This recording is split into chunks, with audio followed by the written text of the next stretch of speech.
Hi everybody, I'm Tim from troutandfeather.com, and in this episode of From Vise to Water, I'm going to be talking about which floatants I use for specific types of dry flies. Stay tuned.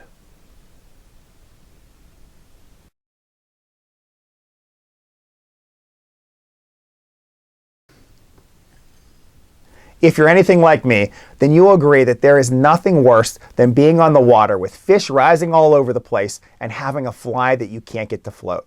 It's a miserable feeling, trust me. I've been there quite a few times. Well, the logical answer is to turn to some Fly Floatant. However, if you've looked at all the products on the market recently, you'll agree that that selection is quite overwhelming. It doesn't matter if you're a beginner, intermediate, or advanced fly fisherman. There is no way that any of us can try out all of those products on a regular basis and come to any solid conclusion as to really select one over the other. I've fished with a lot of floatants over the years. Some I've had success with, some I haven't. And now I'm starting to wonder if some of those products that I haven't done quite well with, it may not have been because it was a defective product or a poor product. Maybe I wasn't pairing it with the right material. And that's what I really would like to talk about during this From Vise to Water, because it's my hope through this series that I talk about some flies that I've tied on my fly tying tutorials, and then we talk about the next steps to take to ensure success with them on the water. And in this case, we're talking about floating dry flies. So let's kind of talk about the notion of tying some flies. We'll talk about some materials and some flies that I suggest. Then we'll move towards getting to the water. So for starters, let's pretend we're back at the bench. We're tying our dry flies. Let's work under the premise that A, we're tying with the correct proportions, B, we're using the right materials, and they're materials that are intended to float, and C, most importantly, we're using high quality materials. Now we're tying dry flies, and if you look through my boxes, about 95% of them are going to use one of the following four materials: hackle, hair, most likely deer hair or elk hair, CDC, and snowshoe rabbit. So let's think about some flies that we're going to be tying with those four materials. Each of the following flies, I'll have a link in the description of this video in case you'd like to see how I tie them. The first one's going to relate to hackle, and that's going to be a sulfur parachute. This is just that standard pattern that we all have in our box to represent that sulfur fly or the PMD all across our country. Number two, related to hair, I'm going to show you how to tie the X caddis if you click that link. The X caddis is just a wonderful caddis fly imitation that I use before, during, and after caddis hatches.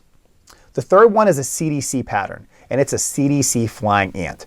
It's one of those flies that I absolutely have to have in my box throughout the months of June, July, and August. And even if I don't see ants on the water, I can fish this fly, fish it with confidence, and catch fish.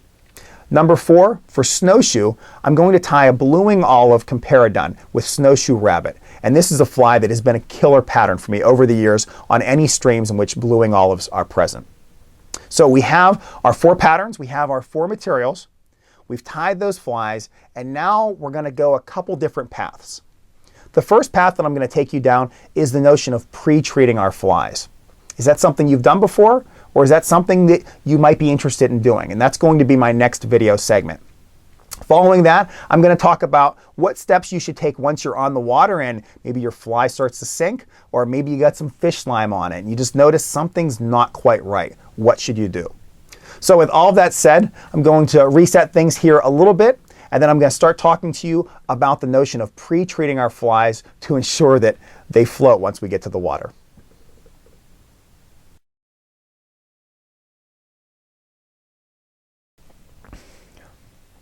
Let's start off by talking about pre-treating dry flies. Whenever I think about that, here's what I have in mind. I've just tied a half a dozen, maybe a couple dozen dry flies. They don't have to all be the same pattern. I have them sitting off in the corner of my bench, and once I have that set number, maybe 2 dozen dry flies, I'm going to apply some floatant to them and let them sit for, my personal timeline is approximately 3 days before taking them fishing. So this is not something I'm going to do if I'm tying out a fly in the morning and I'm planning on fishing it in the afternoon, then it's not going to be getting any type of pre-treatment. Now let's think about those four materials that I was talking about before. Out of those four, there are only two that I pre-treat. That's hackle and the hair products. I'm talking about deer hair especially and elk hair. When it comes to CDC and snowshoe rabbit, I don't pre-treat those whatsoever. Let's talk about some products that I've used. Now, there are a lot of products out there that I believe that fly fishermen use. Two of the most common ones are Rain-X and Scotch Guard. I have not personally used those and I can't speak for them. But if you have, please mention so in the comments below, especially in regards to the notion of a pre-treatment. The one product that I absolutely recommend is Thompson Water Seal, and it's the spray version. I really like that, but I don't hold the flies up and just spray them down with this Thompson Water Seal. Here's what I prefer to do. I like to get a small plastic container, one that we're not talking about one that can hold 50 flies. We're just talking about one that can hold a half a dozen, maybe a dozen flies at a time. And I like to spray that water seal into it. So I have about, I don't know, maybe a half of an inch of that water seal at the bottom. Then I'll put the flies in about 6 at a time, basically shake them all around until they're just kind of, we'll say, lightly covered with that water seal. I don't want them completely immersed in that. I just want a nice amount on, going onto the hackle and going onto the hair. Once I have those 6 with a little bit of that water seal on, I'll just pull them out, set them on a paper towel to dry, put another 6 in, shake them around, and go through that entire process until I have all those dry flies that I wanted pre-treated going through that process. It's a really simple, it's a very fast process, and what's nice is that those flies float like a cork right when you get onto the water. With CDC and snowshoe rabbit, I don't like to do that because there's just something almost magical about those materials. And I know that might sound weird, but for those of you who have fished them, you know what I'm talking about. I really don't want to mess with those too much. I like to just fish those ones fresh right whenever I get onto the water. So that's the notion of pre-treatment of flies. If there are any other products that you have used to pre-treat your flies, please by all means mention them in the comments section below. Next, I'm going to talk about some of the methods that I use once I'm on the water.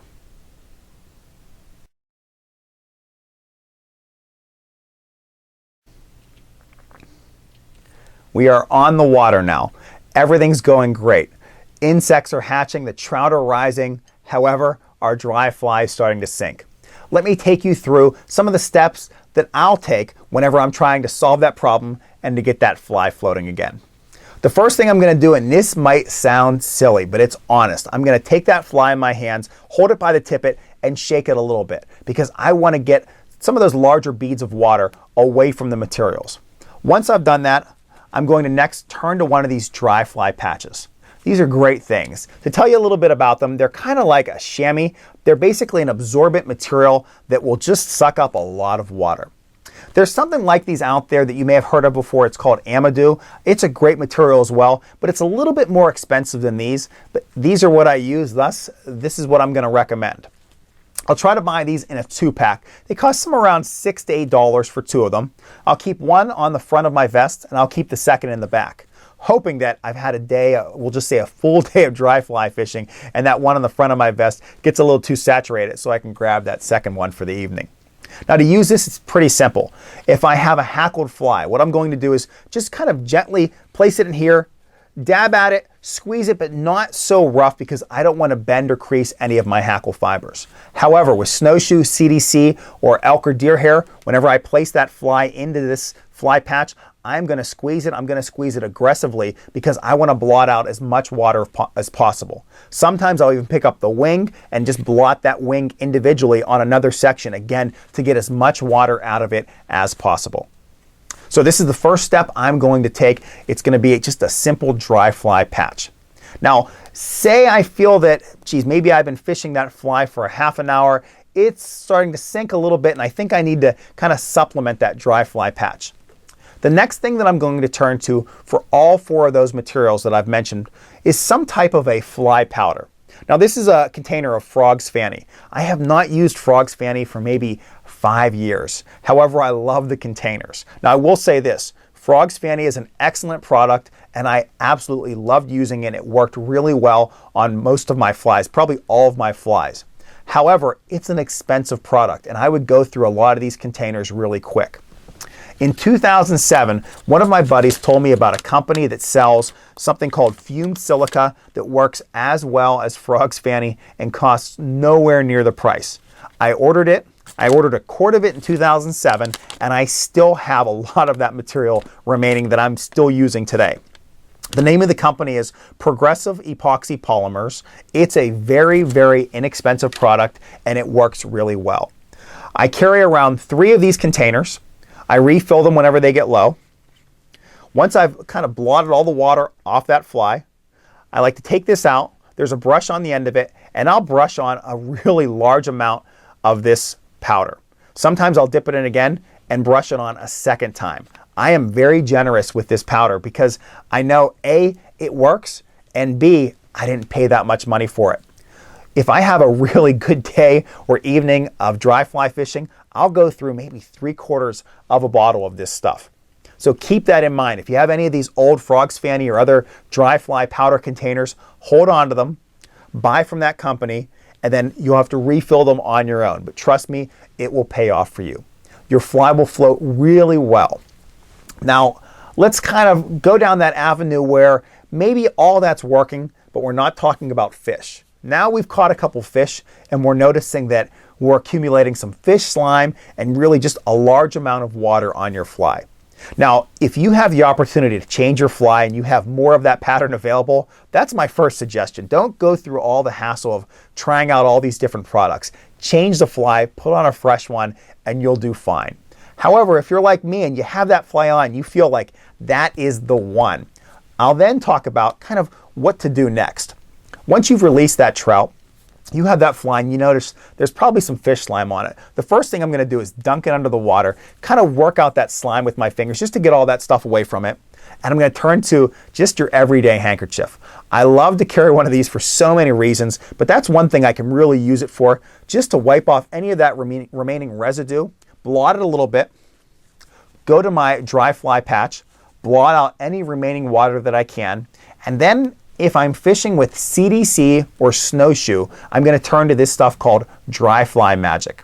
This is made by Tiemco, and it is a wonderful product that you can use on CDC and snowshoe. You can't use all the floatants on those 2 materials, but this is one, and I recommend it for those 2. It is definitely a little bit more of an expensive product. I think I paid around $8 or $10 for this tube. This is now my 2nd tube. I can tell you it lasts for a really long time.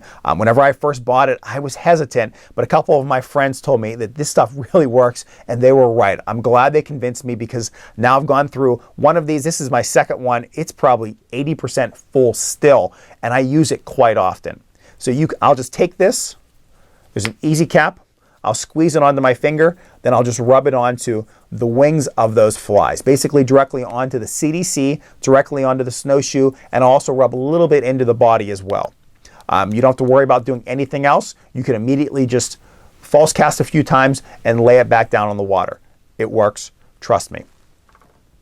If I'm thinking about the hackled fly or those hair flies, the next step that I'm going to take with those 2, it's going to be a product from Loon called Easy Dry.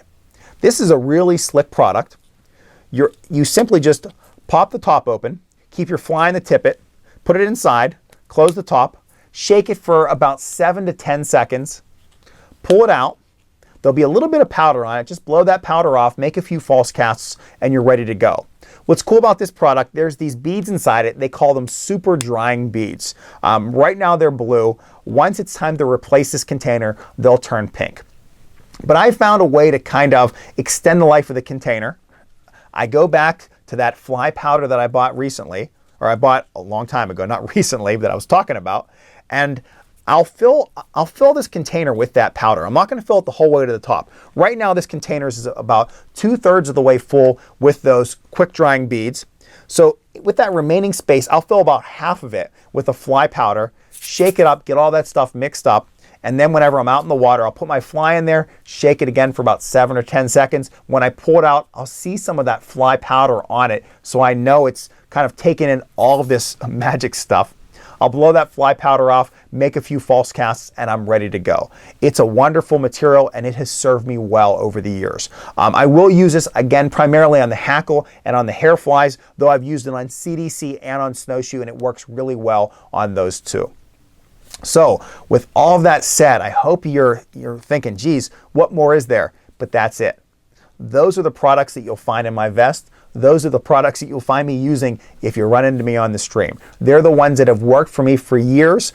Some as simple as a handkerchief, some as advanced as this dry magic. But they're ones that I would definitely say go out there and use. You won't regret it. Related to all those products, I will put links to them in the description of this video, just in case you didn't have time to write down the name, or if you just wanted to take a look at the product so you can use it for some sort of a reference. Well, with all that said, thank you for viewing this From Vise to Water tutorial. If you have any questions or comments, please leave them directly on this YouTube page, or you can email me at tcammisa@gmail.com. If you'd like to watch more of my fly tying or fly fishing tutorials, you can view them on my website, which is troutandfeather.com. I also have a Facebook page, and it'd be great if you could like it. Well, once again, thank you so much for viewing this tutorial, and I hope you found some great information in this series and this episode of From Vise to Water.